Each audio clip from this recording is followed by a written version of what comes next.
สบายดีสวัสดีจ้าพ่อแม่พี่น้องเมื่อนี้สิมาสัมผัสพ่อใหญ่รายได้พี่น้องเด้อ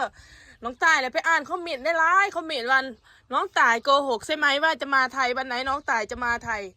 น้องตายบ่ได้โกหกนะพี่น้องอันนี้ให้พ่อยืนยันให้ได้ว่าน้องตายจะไปแน่นอนแต่น้องพี่น้องก็คือว่าสิไปเดือนหน้านี่แดกก็บ่ได้ไปอีกแล้วเดือนเพราะยังเพราะว่าธุระนะพี่น้องนี่ก็จะควัดมั่นสิเฮ็ดหน้าแทรกอีกโอ้ยพี่น้องปวดหัวแต่ว่าน้องตายไปนี่น้องตายบ่ได้ไปอันนั้นได้พี่น้องน้องตายสิไปถ่ายคลิปเนาะทำงานนี่เอาไว้ก่อนที่ดังเพราะว่าอาชีพน้องตายเป็นถ่ายคลิปได้พี่น้องน้องตายจะไปแน่นอนแหละพ่อสิถามพ่อว่าพ่อสิให้ก็คือบ่ทันได้มีงบนะพี่น้อง เอาง่ายๆตายสิไปเที่ยวมันตกใส่งบแล้วเพราะว่าเขาไปเขาก็บ่ได้เฮ็ดงานจะมาคุ้มถ่ายคลิปนี่พี่น้องคุ้มถ่ายคลิปอยากได้เงินแล้วก็ใส่เป็นทิปจะว่าสิเก็บเงินไปเที่ยวเนาะพี่น้องพึ่งพาตัวเองแต่ก็ก่อนเขาสิไปเที่ยวอย่าลืมพี่น้องว่าน้องตายยังค่ามีภาระอยู่ภาระยังก็คือเฮ็ดเทือนนะพี่น้องเฮ็ดเทือนสร้างบ้านนี่ก็กำลังเฮ็ดประตูเพื่อสิใส่บ้านเฮ็ดไปนำเทื่อละเล็กเทื่อละน้อยส่วนนี้พอแล้วก็หาเงินส่วนน้องตายแล้วก็นี่เฮ็ดบ่งประตูให้เขาไหลอยู่ประมาณ3-4-5,000 บาทเนาะพี่น้องซ้ำนี่4,500-6,000 บาทนี่แหละนี่ตอนนี้ก็พ่อใหญ่ร้ายเอาสบายดีเด้อพ่อใหญ่ร้ายสบายดีเฮ็ดยังน่ะนี่เฮ็ดประตูนี่นะกินข้าวกับหยังประตูบ่ทันได้กินข้าวจำกินข้าวนี่กินข้าวเที่ยงเป็นข้าวเช้าเนาะพี่น้องอีพ่อบอกแล้วแน่พี่น้องย่านกระเพาะแล้วนี่ต้นโตก็สิสมบูรณ์แบบนี้กินข้าวรู้อยู่ครับแต่ว่ากินข้าวอันนั้นอยู่แต่ว่าสมบูรณ์นะพี่น้องเพราะว่าครอบครัวนี่มีแต่คนอวดๆเนาะพี่น้อง เป็นจังได๋พ่อให้เลิกมาทานก็หมดแล้วลุงบัดนี้พ่ออยากเฮ็ดหน้าแช่งแน่สิให้ข่อยเฮ็ดหน้าแซงใส่เจ้าบ่เฮ็ดหน้าแช่งซอยพ่อนี่นะง่ายๆคือมันสิให้เฮ็ดหน้าแซงซอยเลยพี่น้องแม่นแต่เพราะว่าเบียกทางบ้านมันก็หลายเนาะคันสิไปเที่ยวไปเด่นดาเลยก็มันก็ยังพาละอยู่คนก็บ่มีไผสิมาเป็นลูกเคยมาแล้วพี่น้อง พี่โยก็จะเป็นลูกเคยไปใหญ่ได้นี่เขาบ่มาหรอกเพราะว่ามันยากจนหลายแม่นแต่ว่าคันมาเป็นลูกเคยนี่เฮ็ดไทยเฮ็ดหน้าได้พี่น้องเฮ็ดหน้าบ่ได้ก็ต้องเฮ็ดได้เพราะว่าเอาสาวหน้าได้เนาะอาชีพพอดีอาชีพเสริมจะได้อาชีพหลักก็ได้เฮ็ดหน้ากินข้าวนี่คันเฮาสิไปหาเงินซื้อเขามันก็บ่ไหวหน้าแช่งอาชีพเสริมโอ้อาชีพเสริมหน้าปีอาชีพหลักอาชีพดักก็บ่ได้ค่าพอสอบดอกพี่น้องค่าปุ๋ยก็บ่พอค่าน้ำมันก็บ่พออีค่าเหือค่าแห้งอีกแล้วพี่น้องโอ้บ่ไหวเพราะว่าปีนี้มันเขาเป็นเพี้ยพี่น้องเขาบ่งามเขาเกิดพยาธิได้เขา80 สอบนี่ก็80 สอบจักสิกบบ่กบจะมาเฮ็ดหน้าแซงยังไงจะเฮ็ดหน้าแซงค่าปุ๋ยก็บ่พอเฮ็ดพอได้แต่กินน่ะเนาะได้กินนี่พี่น้องเขาบ่ได้หลายเลยโอเค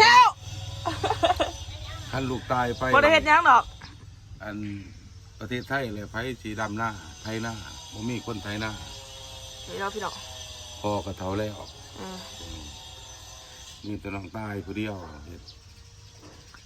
เด้เพิ่นบาดพามาว่าเบาเพิ่นเจ็บแอวเลยพี่น้องเจ็บแอวเฮ็ดเบียงนักบ่ได้เบียงนักบ่ได้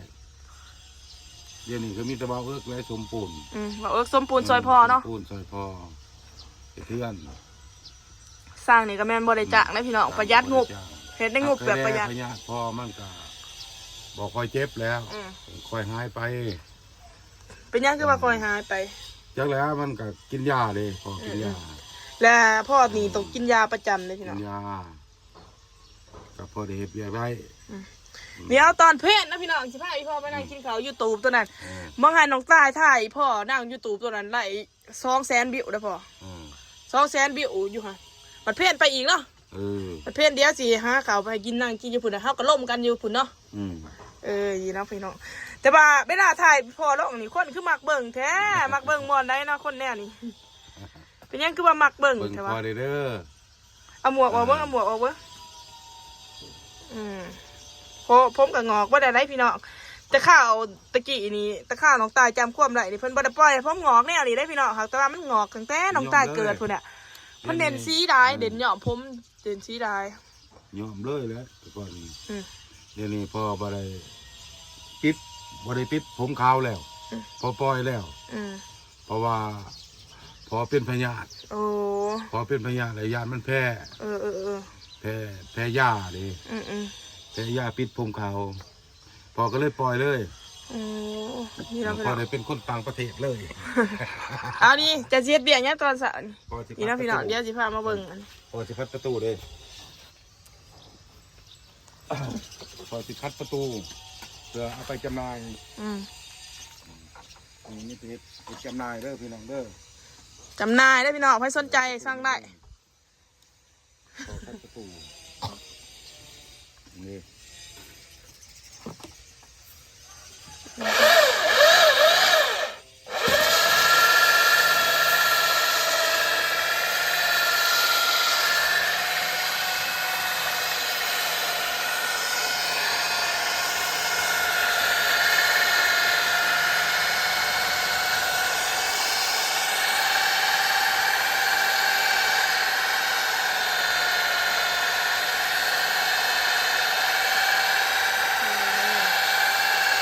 อาชีพพ่อน้องตาย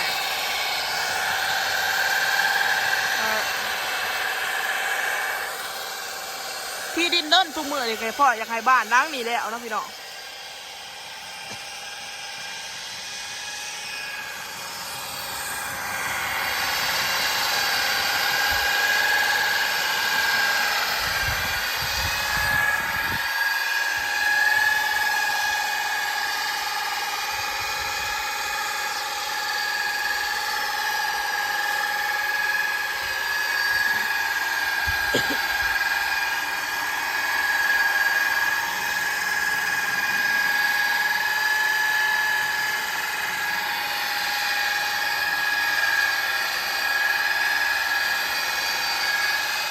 นี่นะพี่น้องบ่าวเอิร์กอันนี้เฮ็ดอีหยังบ่าวเอิร์ก มาดีพี่น้อง จะเฮ็ดหยังบ่าวเอิร์กเฮ็ดงามกระทุนเนาะพี่น้อง งานสติ๊กพี่น้อง โอ้ เอาไปยิงหมู เบิ่ง เอาไปยิงคนหลายใจ นี่เนาะพี่น้อง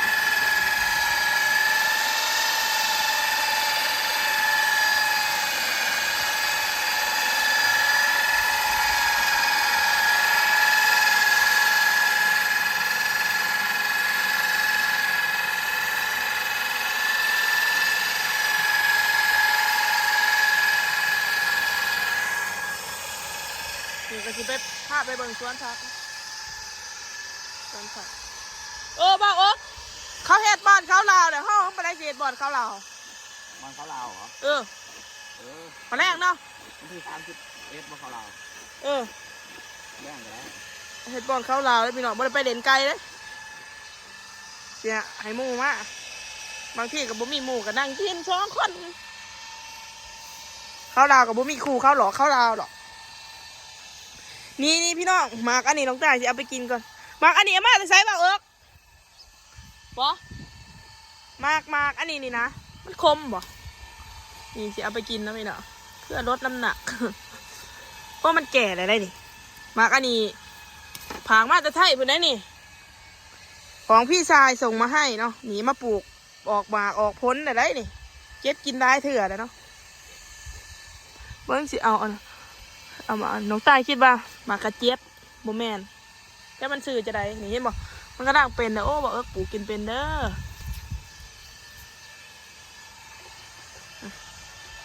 ส่วนผักเนาะนี่ได้ผักตายสนิทผัก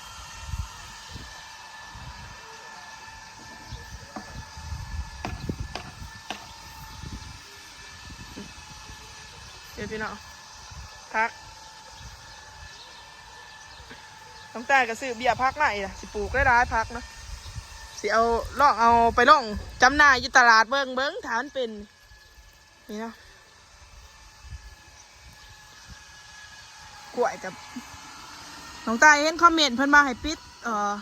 หัวปีออกเนาะนี่ปิดออกเลยเด้อย่างตัวนี้ว่าท่านปิดพี่เนาะนี่ก็จะเป็นขอกเป็ดขอกไก่เบาเองนะอยากเฮ็ดบ้านสวนอยู่ มะเขือนี่เป็นดอกเลยเดี๋ยวมื้อนี้ต้องตายสิเฮ็ดนานพักได้หลายนานเลยโอเคพี่น้องสำหรับคลิปนี้ก็สิจบเพียงสวีเด้อพอกันใหม่คลิปหน้าฝากกดไลค์กดแชร์กดติดตามเพื่อเป็นกำลังใจใ น้องตายเลยเด้อบ๊ายบาย